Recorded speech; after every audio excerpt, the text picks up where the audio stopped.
Good day, my name is Sophia Chu and I am the host of the Creating Legacy Through Community Service Conversation. Thank you for staying around and watching our videos as we post them on YouTube. Today we're going to be interviewing Parrott. He is one of our local artists. He plays steel drums. He's also a fabulous vocalist. He's going to tell us a little bit about his connection to the Caribbean community, how he grew up, what he learned about being in this space, and why he chose music as his pathway. So we ask you to stick and stay. Share our stories, subscribe to the channel, like, and comment on our videos. Every day I wake up with choices in my hand. I shape the way I move, I choose where I will stand. I don't wait for others to guide what I should do.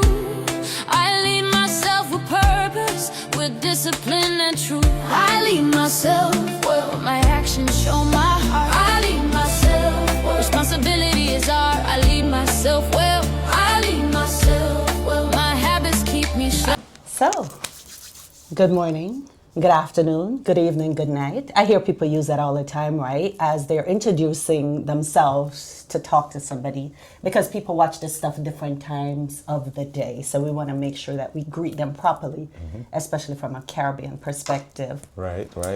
Welcome again to this platform where we talk about creating legacy through community service. Today I have a young man that I have known since he was a teenager. We're going to talk a little bit about that and his connection to the Caribbean, how we kind of met. We're going to talk a little bit about your dad, Raphael, and the fact that we actually worked together over the years, and how you have transitioned into what we talked about as your passion when you were about 17 years old, if you remember that, right? Yes. So I first want you to tell our audience your name and a little bit about your connection to the Caribbean community, because I always thought you were Caribbean. So now is that opportunity to kind of talk about that. All right, so my name is Aaron. Some people know me as Aaron BraveSoul or Aaron BraveSoul Parrott. And I am a singer, musician, producer. Started off as steel pan, which is my connection to the Caribbean community, which came through my father, Raphael Robinson, who began taking me around the Caribbean culture. Actually, I have grandparents from Trinidad. I found pictures after he passed. My father was, he was never one to talk about a lot of different things. So I just started to find out a lot. So the connection was always there. And so he was always preparing me and taking me around the Caribbean community. And I believe it was because he knew one day when he would not be here, I'll always have that connection to the Caribbean community. So I saw where you went to Trinidad. Was that last year or this year? Time is going by so fast. Yep, it was last year. It was September, going on the end of September into October. I went to Trinidad and Tobago. It was really nice, really nice to explore the heritage. That's what I was going to tell you. Tell me about your experience because I know you travel, but I don't know if you've ever traveled to the Caribbean. And what was that feeling like? Did you feel like an earthy connection to the country now that you mentioned that you have grandparents that are from there? What was that experience like? Well, I believe no one could kind of understand the experience. Of course, Sandra, she was there along with me, but Sandra is somebody who's known me as well. But she was there, but she did not understand the connection, and she did not probably have as much fun as me. I knew the connection for me would be deeper. Even to walk the streets where people would be frightened, I felt the connection there. Of course, I had my antennas on and knew certain places not to go, but I did not feel like I was threatened. Because you're from Detroit. Yeah.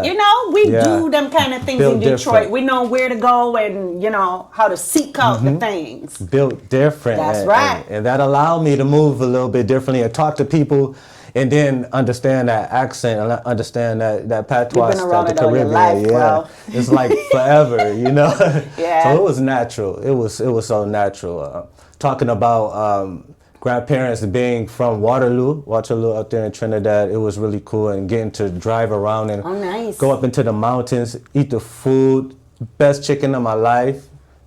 So what are we eating in the U.S. is the question here. But I had the best chicken in my life in the Caribbean. It's pretty cool. Nice. So now we're gonna go back to when you and I first met. You were in high school. You used to intern for the company that I worked for, but you always talked about doing something in music.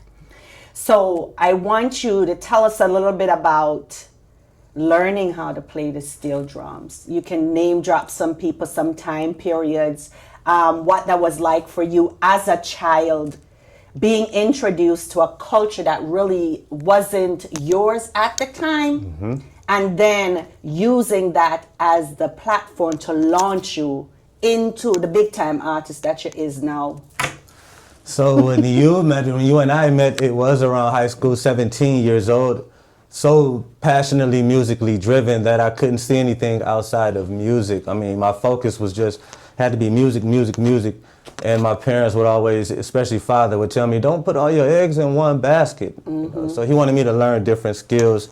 My father, coming from a water background, believed it would be a good idea for me to learn some skills and get some instrumentation under my belt, but I was still so musically driven. I could not get it out of my blood. But it did set the structure, you know. You have to think, and you have to handle yourself in a certain mindset and a certain way that you can engage with people from all around the world. And that was one thing that working at PCI, it exposed me to just people of different cultures every time, even from the events we had to the holiday events. And just being out on the job, you had to kind of be accustomed to different cultures.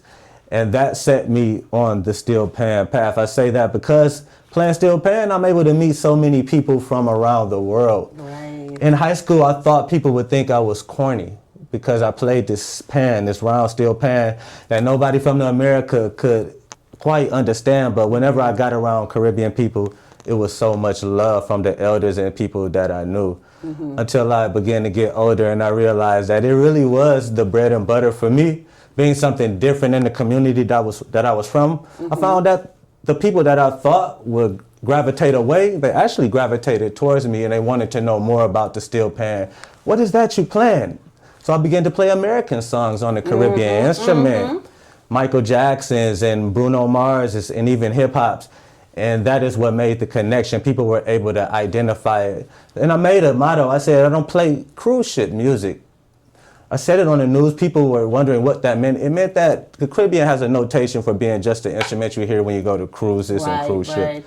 No, but it's something deep. You could play classical to Afro jazz to Caribbean or reggae to hip hop, soul, and any other type of musical genres. So that was how I came into who I am now, a steel pan artist that's known for fusion, different genres of music.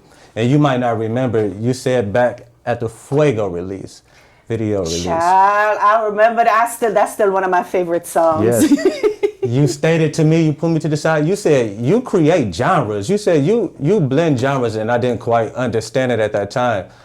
And as the years went and progressed from that time, it just naturally hit. Right. It's now I have that notation for blending and fusion, different genres with that steel pan, as you stated. So you talk about cruise music or whatever, but remember, you actually used to play down at the Port Authority when those cruise ships came in. Nice. The opportunity to play, I believe it was Viking Cruises at that time, set up at the port. Yeah. Throughout the summer, it was one of the most beautiful experiences to first get up in the morning and see the beautiful scenery at the port and people getting off of the ship. Coming to Detroit. That's right. From all around, cruising the Great Lakes. And listening to Caribbean music. Okay. A lot of times the people, us in the Caribbean community, don't understand the reach. It is very broad beyond our own community. And I saw it there. People just smiling, coming by and stopping and dancing. Captain, come on. People telling them, come on, you got to get to the next stop. But they're stopping and dancing one moment. And I'm playing music that they can identify with, as well as the Bob Marleys and Trinidad and Caribbean-based songs, as well as American. And they're just dancing and having a great time. And I think in addition to that, too, I see how you spend time with young people, because I've seen you in school settings where you actually talk about the history of the steel drums. Yes. And teach the children how to play it, right? So I wanted you to talk about you learning it as a child, what that was like for you. Oh Jesus, I'm having problems. Tongue tied. But you know what I'm talking about.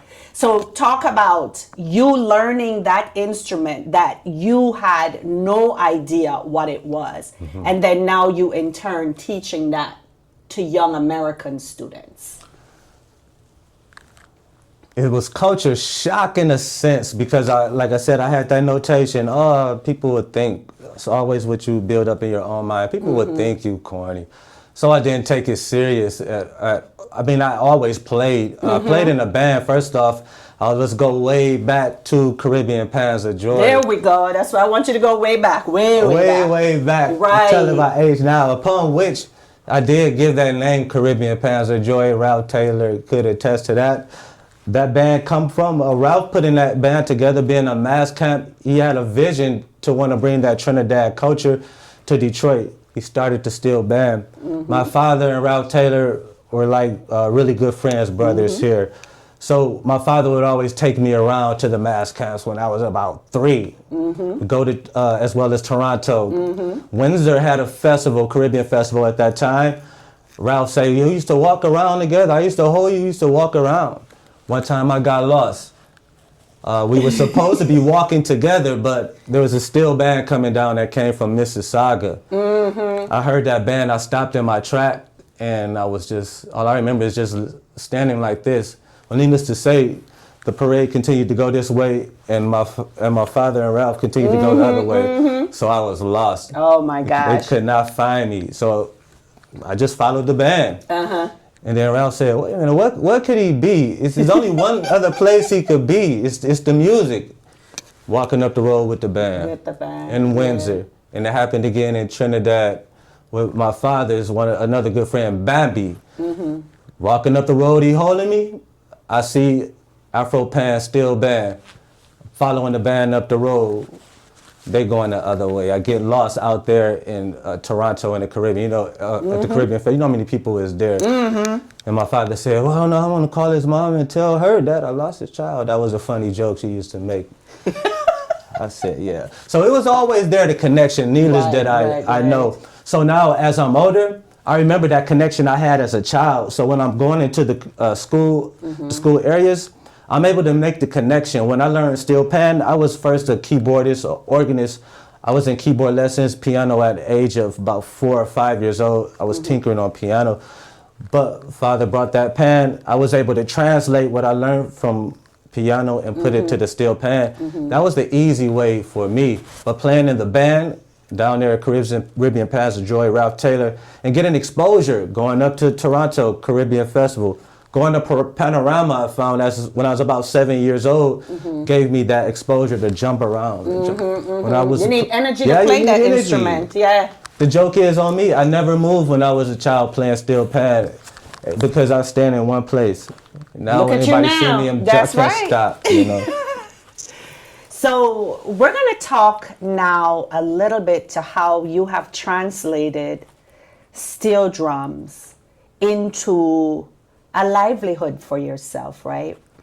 You normally do the Caribbean events. So you've worked at the banquets, you've worked at the parades, you do the pageants, everything that the Caribbean community does, you're normally one of the artists that we use. Yes. And not only because you play, but you're also a vocalist. Yes. So in addition to you playing the instrument, you also have this fabulous voice that entertain us even more than just the instrument. Yes. So I want you to talk a little bit now about how you used those skills to translate into the other areas that you now play music in? Because I've seen you on TV. Yes. I've seen you in the studio. I actually did your opening for your album when Yes. you did Fuego. Yep. So talk a little bit about how you now make money with your passion. So now, as it's structured, because a lot of times when we do the banquets and we do a lot of community events, for me, I look at it as you got to give back at some point. A lot of artists, they may look at it as, well, we not quite get what the amount that we want to be paid. They make pay, but even in that, you still you can't forget where you come from. Whenever I see the people that I would see when I was younger, I have to greet them, and I have to, like the Mavis Spencers, Right. along with just countless names. I don't want to forget, but I have to show love to that because they remember. That is my connection. It's allowed me to go beyond just playing those events. And when you go out into the business structure and into even corporate events like that, it is pretty cool to see people that has never seen the steel pan before. Love that instrument. I played for a corporate event last year. It had over 2,000 people there. And they were all like going and getting their food and kind of mixing, mingling. The steel pan was going, and I would be using my vocals. Vocals come from my mom's side, the soul singer, the gospel singer, the Motown singer, my mom. Both of them, bless their soul, God bless. But that structure is now, growing up, playing in a band and singing with my mom, it's allowed me to be able to transition that into more of a business role. From a kid to, it's been years now with the steel pan. It's been a rocky journey, but I now know that it's able to sustain me based off the history of where it came from and where it is moving to in the future. And I'm really glad to be a trailblazer with that instrument going forward. It's pretty cool. And I'm probably just all over the place because I'm just so excited. You don't oftentimes get to talk about these kind of things. So I thank you for having me on here. But if you need to go back, if I did miss anything, feel free to. No. Relax. We're having a good time. Child, please. I'm about to tell you to take your damn jacket off. You're probably hot. I got this T-shirt and you got a nice, this nice dress here. That was So I remember, I'm trying to think of when we decided to do the Caribbean Community Service Center, we decided to up the ante on our Forget Columbus Day event. And you were one of the first artists actually that we brought into that event. And the excitement of the people just to see how you operated with the steel drum, right? And then another cool thing was how easy it is for you to maneuver yourself into different spaces to make folks comfortable with hearing what you can do with that instrument. So I want you to talk about Fuego. Yeah. So Fuego is like, I'm gonna find a song and put on this video. But Fuego is like the bomb. I was gonna use the S word, but I'm gonna say the bomb. So not only did he use the instrument to do it, but he did it in Spanish also. And then there's this really cool video that goes along with it. So talk me through the process of how you conceptualized that song and then made it a reality.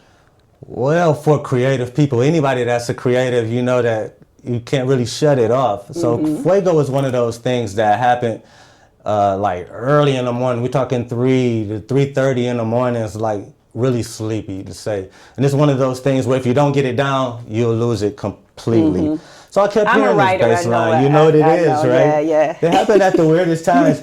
Barry Gordy, I love Barry Gordy. He would say you can't put a 9 to 5 on creativity. So he would keep his studio open 24 hours, 7 days a week. So I kind of always followed that. So I would get up and I would hear doom, doom, doom, doom. This funny bass line in my head. I'm like, what is this? Go to the keyboard, play it. I'm hearing, it's Spanish, it's really Latin.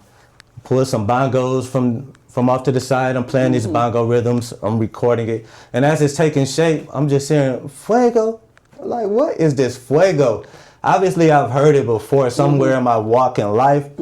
But as it started to take shape, it became empowerment, you know, to believe in yourself, you know. Whatever you're doing, if you're a business person, you're making your living, it's fuego, your heat for that. If you got a nice outfit like you have on, that's fuego. So it began to catch on. People began to do. Like say you're fire. You're fire. That Right. is that is the American or English version of fuego. Un fuego, which is fire. There began to be different viral videos popping up. People doing different dances and exercises to it. Oh, I don't see the exercises. I see the dancing though. It's there. It's there. So, but then it caught on in a different way. The steel pan is really the instrument that I used as ear candy. There's some things in production and music that you kind of have to put in to grab the ear, and that was one of the times that I grabbed my steel pan from the side, and I began to just follow that bass line, and it turned into something really nice. Did get the opportunity to go on the news. That was a cool news segment.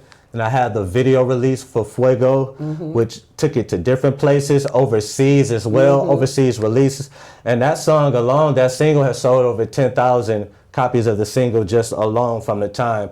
That's pretty cool for being an independent artist, absolutely. And even now, to be able to license into commercials, I'm looking into sync deals with that Fuego as a whole as well. Remixes featuring major artists on that Fuego original as well to come. Very nice. Keep me abreast of what's going on, bro. For sure.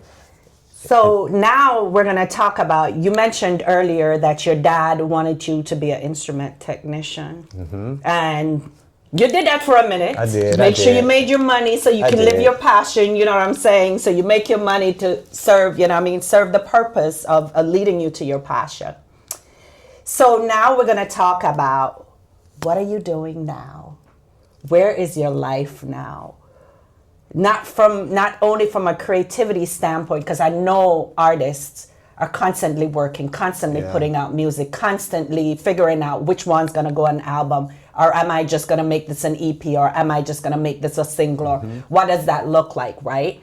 But in addition to that, how are you making your money now? So obviously, again, you can't talk about that part of my life without first giving kudos to PCI, Mr. Barry Clay, the whole company, you as well as the staff, for actually giving me an opportunity that a lot of people in my position didn't have even coming up. He quit one time, and then he came back. And then I came back. And that was because I realized, remember I said it from the beginning, all of my eggs in one basket, music. It doesn't happen like that in the right time and all the time for us in life.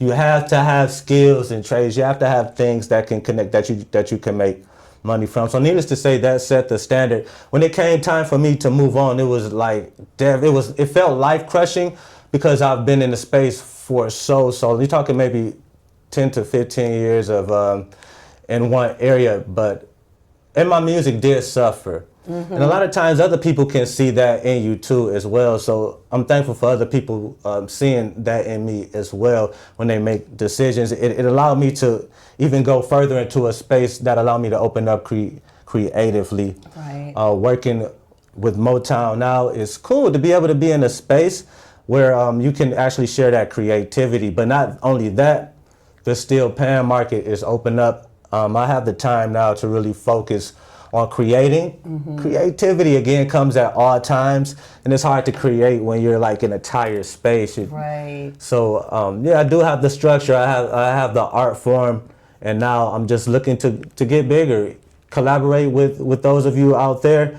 Events as well. That's one of the ways you could support me is by book me. You know what I'm saying? There are shirts. Sophia has bought shirts, hoodies. There's all types of different things. There's music there. This is one of the ways that we do sustain life. Everything is through the roof now as well. Although it may not make as much now as I would like to. You're building equity. You're building, right. And the most important thing, the peace of mind is more important. How you think we don't age quick like that? You know what I'm saying? Some people say, "Oh, you still look like a teenager." A teenager, yeah, but I can see your dad in your face more now that you're getting older. I can see Raphael. So I want you brought it forward. I want you now to tell our audience how they can support you. big up your IG page, your Facebook if you're on Facebook, TikTok, website, your telephone number if you're comfortable sharing that, as to how they can support you, one, by buying your items, and two, by booking you for gigs. Right. And three, even if they can't book you, they can tell somebody about you. That's right. Well, you can find me on all platforms, even in the Google search, which blew my mind, Aaron BraveSoul or Aaron BraveSoul Parrott, because I'm normally Googling other people, but I went to find out some other information and put my name in the Google, and Google laid out a long list. So if you want to know more about me, you could, in the Google search engine, Aaron BraveSoul. That's Aaron. Some people say Aaron. A lot of people in the workforce or in the world make joke with that. Aaron and BraveSoul, BraveSoul. Parrott is my last name as well. You can find me on Facebook, Aaron BraveSoul, as well as Instagram, Aaron BraveSoul as well. BraveSoul 313 is the other handle. So any of those search engines, Facebook, Instagram, TikTok, Aaron BraveSoul or BraveSoul 313, you can find me, as well as on the online music apps. You can find music there, Aaron BraveSoul. I try to keep it and you're to on that YouTube, moniker right? as well. Your YouTube channel? Yeah, YouTube as well. Okay. Aaron BraveSoul and Millennium Pan Man. The Millennium Pan Man is the steel pan band. My father had Millennium Steel Band, so I try to keep everything from that aspect to Millennium Pan Man. You can find lots of steel pan videos, as well as new releases to come. Oh, nice. I'm totally excited of what's to come. I wish I could drop hints on some of the things, but needless to say, when the time is right, I'm learning to kind of just move along and not give everything away, because I will post everything about what's to come. Right. But in this season, I'm learning to kind of just hold it wait back. for the boom. Yeah, wait. Yeah, your timing is everything. You know what I mean? You don't want to overshare and then something happens. Yeah. You know, they always say keep that stuff close to your chest until you're ready to release it. So that being said, I want you to kind of express to us, what does creating legacy through community service looks for you? I know you do a little bit of that by playing it forward with the students that you have an opportunity to talk to about your history and about steel drums, right? But moving forward, what does creating legacy through community service looks like for you? For me, especially as I get older. Ooh, I'm touching this mic. I forgot that it was here. I hope I didn't mess that up. It's all right. No, you're good. It's as I get older, I want to make sure that I leave, some people call it a legacy, but let's say a paper trail of information for the next generation to follow. It is very, very critical as we move forward and I move forward that the information that was given to me is passed down. Right. Some people are not able to get the information about even the Caribbean, as well as even world aspects and things going on. So they go into different ideas without the know-how. So, but going forward, it is important that I get the information and then I pass it along. Share it, yeah. Even not just from steel pan, as well as the culture. The things that the elders shared with me is very, very, very important. That is how we can all pass it down to the next generation. I believe the motto, each one, teach one. Right. You know, in order to reach one, you'd be surprised who you could reach. And a lot of the older generations, we say, well, the young people are so techy. Everything they do is on the phone. Each one, reach one. Sometimes you got to meet them where Different they ways, are, right. find different ways. So I'm very, very inspired by using the technology to inspire the next generation, as well as the seniors and the more seasoned vets, we like to call them as well. Yeah. So I want to thank you for your time. Is for it over one. already? You know? Huh? It's over already? You'll be surprised how long it is. Is there something else that you want to talk about? Nah, just rest. Okay. That's fine. It's So I just wanted first thank you for your time, and also for allowing me to dive a little bit into your story, because so many people don't like. I've reached out to so many people that they are so uncomfortable sharing their story, especially for others to listen, right? Not realizing too that every day that you live your life, you are adding to your story. Yes. But are you going to take your story with you, or are you going to share it? Because we have to remember Yes. that our story is our glory. And we can't just live our lives and not have anybody understand who we were while we were here and expect things to be better, right? So first, thank you so much. I thank you for just being the person that you are, being able to rock and roll, especially when I reach out to you to ask you to support somebody or show up at that, an event to assist with certain things. In particular, the Black History event that we had the other day. I was not able to be there. Nice. That was right? Nice. I wasn't able to be there, but y'all showed up and showed out as far as I heard. So I want you to tell me a little bit about the interaction with the other folks that discussed sharing or showing what Black joy looks like through the arts. Different backgrounds and arts, same approach, same spirit. A musician myself, a poet as well. She gives shows at Cola, a restaurant owner, it's Pontiac restaurant, Right. Flavors of Jamaica. As well as a playwright, I believe. Yeah, from Plowshare Theater. Yeah. And it was really, really nice to hear how we would respond to the same question. It actually, me coming from a musical background, but one thing that came about, it was a question that kind of, I won't say turned up the temperature. It came from someone who was bringing up a young person, and she was saying, well, the young folks in the technology, really the cell phones, is really frustrating, gets frustrating.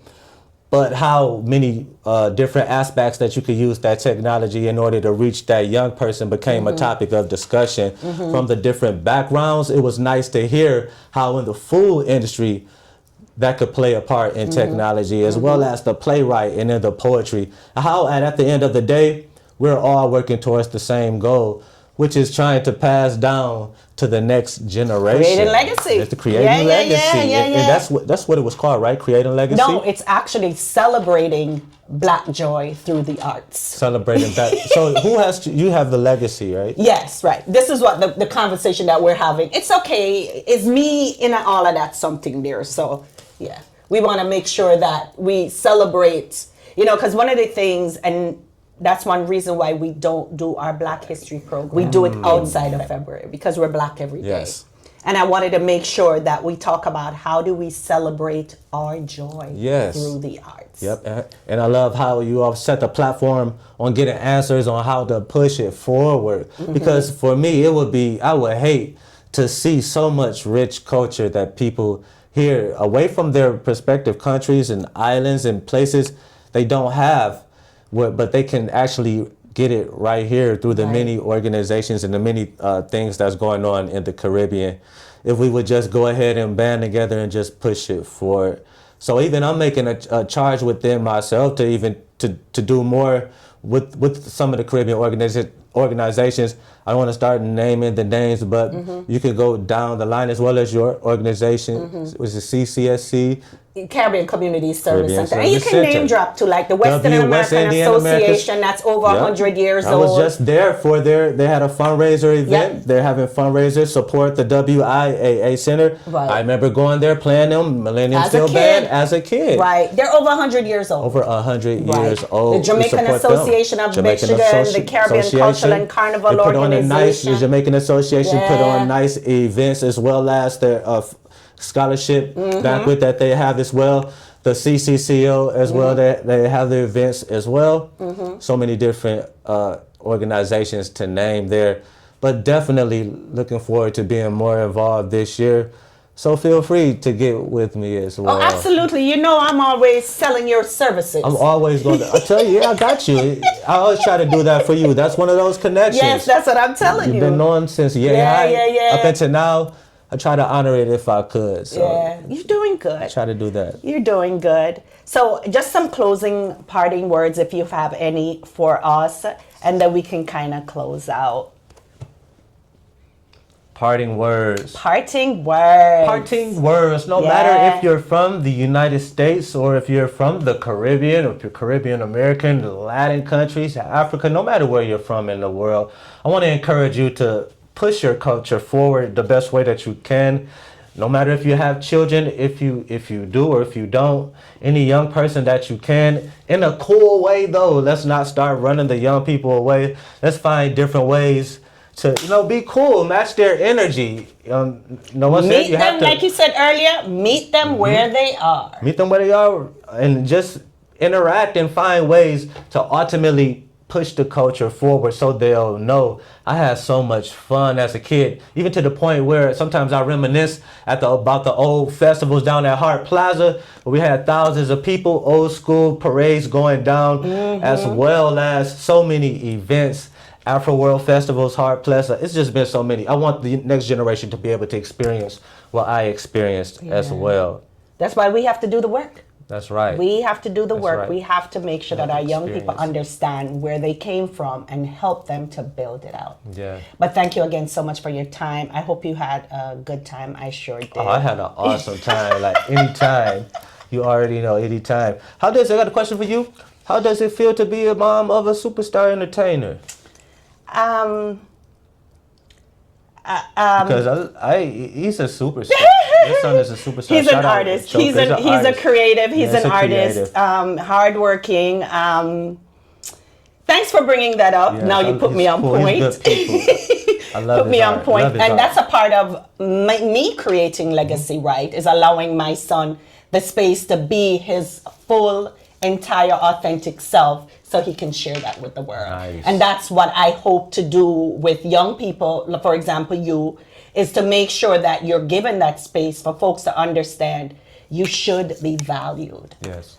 As an artist, as a human, you should be valued and given the opportunity to excel, beyond our wildest dreams, because you are the dreams that we envision. That's true. Cool? That's true. Yep, that's cool. That's cool. Yep. And when you see a young person, let them know. You'd be surprised what young person may need to hear. Follow your dreams. That's it. You're going to stay on the cliff all day. At some point, you're going to have to jump off. I'm going to push you off. See, I know many times you told me, Steve. That's right. You I'm told going me to push that. you off. I told you I'm going to push you off. All you got to do is do like this. You'll be all right. Told me at the Fuego release. I'm extending your show. Now we want them to sell records and get bookings here, but we want to see him away from here. That's right. We want to see him in other places. That's why I was super proud of you when you went to Trinidad to do that video. Yeah. Yes. So Trinidad. Yep. I'm waiting for it. My heart. I'm waiting for it. The connection definitely be back for Panorama as well as Carnival. I did not go for Carnival. I wanted to go during the time where it was really nowhere around. Yeah. And I could really because get there's around. too much excitement for the work that you were trying to do there. So I needed to connect. I did. When you talked about connecting with the root, I was always told to walk the grounds and touch the grass of the savannah, the Queens Park Savannah. That's where they have the Did you take your shoes off? I didn't get to take the shoes off. It was nighttime. You can still take the shoes off, man. It was. I should have did that, but I needed to say and one I of them reached earth down and connections, grabbed I it. gotta have my foot on the ground, on the grass, on the dirt. I'm I learning always the have earth to be connection. connected to the earth. Absolutely. I'm Or gonna do hug that a tree. next time. Yeah, I did do that. Okay, though. all right. I did hug the tree. I did hug the tree as well as get in the water, dip in the water as well. Nice.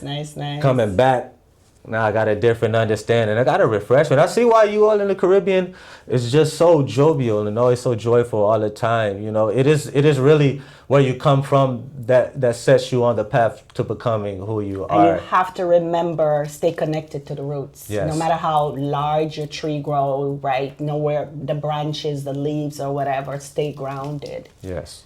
So, all right, thank you again so much, my love. And remember, you need to subscribe to the channel. Subscribe. Share our stories. Share. Like our videos. And leave some nice comments. We don't want no negative, nothing under our videos. So until next time, peace. Peace. So I hope you stuck around to the end of Aaron's story to learn a little bit about him and to learn about our Caribbean community here in Metro Detroit. Again, we ask you, please subscribe to the channel, share our stories, comment, and like our videos. And remember, your story is your glory, so never be too ashamed to share it with others. Until next time, peace.